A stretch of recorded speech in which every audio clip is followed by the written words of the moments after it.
Okay, Q&A. First question. Why do you tell people not to breed? Okay, I don't tell you not to breed if it's your dream or your admiration, your hopes and dreams and all that to crush your dreams.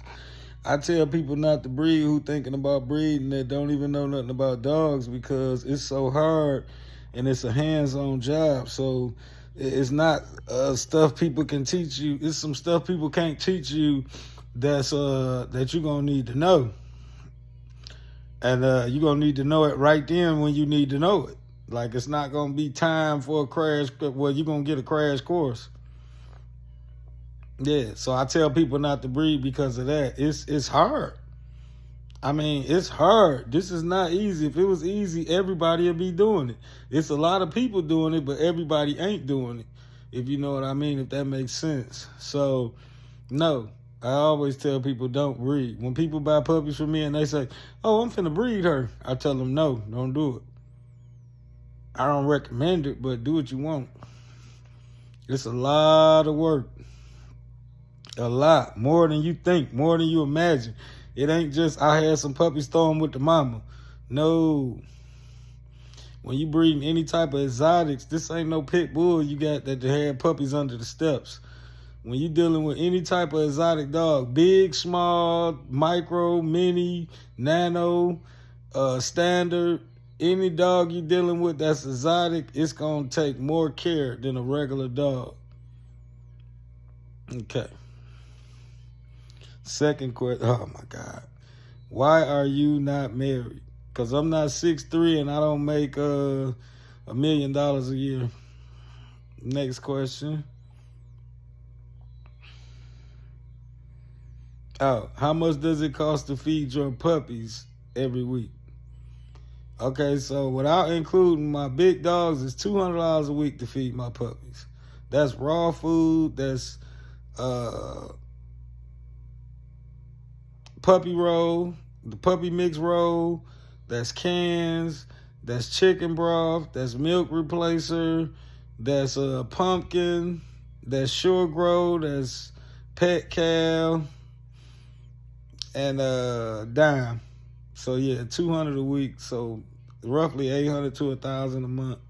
That's because I got 9 puppies. Usually I had like 3-4 puppies. So when I had that, it's like $60 a week. But with a 9-piece, yeah, $200 a week. And then that's not including the supplies. If I count cleaning products, puppy pads, mops,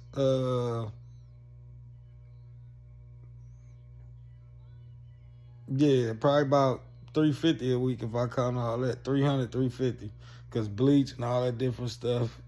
So, all right. And the next question is, how did you start breeding? I started breeding by mistake. I had to watch somebody dogs for them, and they dog had puppies. Somebody, one of my homeboys was locked up, and I had to watch his dogs, and one of them had puppies. So that's how I ended up breeding. So what's the next question? Are you from Atlanta? No, I'm from Detroit. I'm from Detroit, Michigan. I've been in Atlanta since 2008, and I didn't move to Atlanta from Detroit. I moved to Atlanta from Huntsville, Alabama. Yeah, and I started breeding in 2007. Yeah, 2007 maybe. So almost 20 years. Yeah. Next question.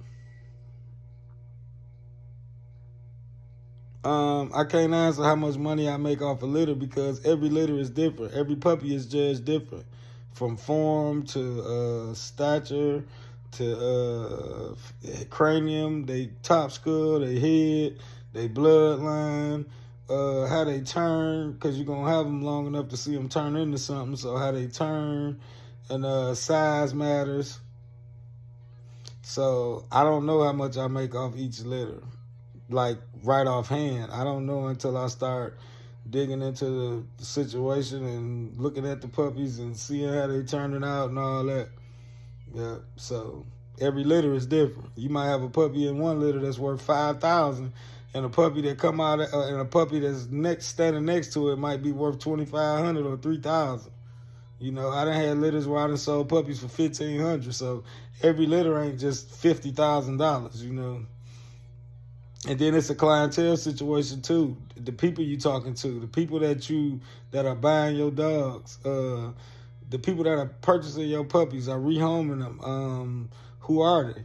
Because if your demographic is if you cater toward a certain demographic, then you got a certain price that's almost set. Yeah.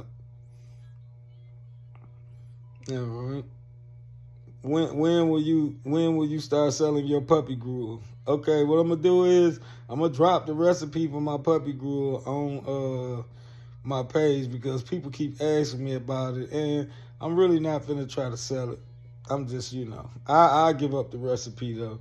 It's real simple. Everybody got their own recipe though. Somebody might tell you don't use my recipe. Somebody might tell you use my recipe. So everybody is different. So yeah, but yeah. When is a good time to put your puppies up for rehoming? Okay, I wait 8 weeks. I know people who wait 6 weeks, 5 weeks. I don't recommend that. I think even though you're weaning them off mom, the longer they can stay with mom and nurse at least, because I nurse them at least twice a day, even when I wean them. So the more milk they can drink from mom, the more their immune system will build up a little better and stuff like that. But you can do it at 5 weeks, 6 weeks. I mean, I just go 8. And then most of the time, the people I deal with, they need that time to pay for them anyway. So, yeah. But, yeah.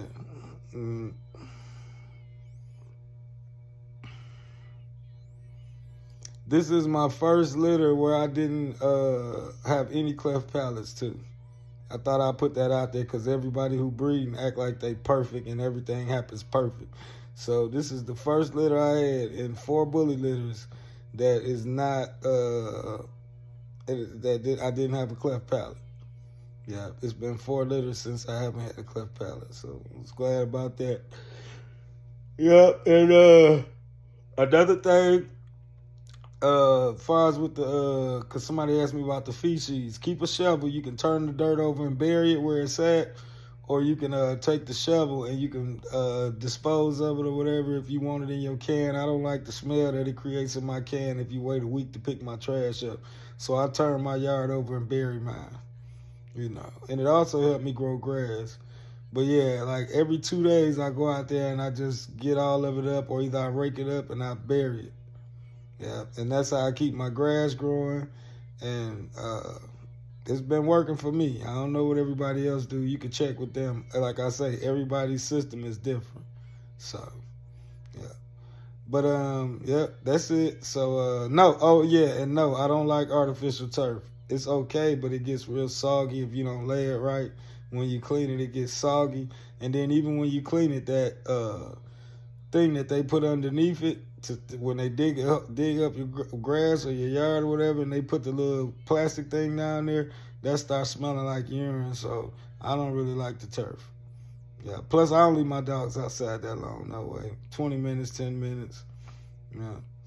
But all right, y'all. I hope I answered all y'all questions. If you follow me on Instagram, if you follow me on YouTube, the new name is Dog Dealer Bully Farm. Dog Dealer _ Bully Farm. Yeah. And we changed our name because of our obligation to keep a LLC. We went to obtain our LLC for Smallville, and somebody's using that. They're not using Smallville Frenchies and Bulls, but they're using the word Smallville. So we don't want to be affiliated with no other kennel. So we changed our name to Dog Dealer, Dog Dealer _ Bully Farm. And if you on Instagram, it's Dog _ Dealer _ Bully Farm. Yeah. And remember to like, favorite, subscribe, hit your notification bell for fresh content daily. And for Eric from Dog Dealer Bully Farm, we out.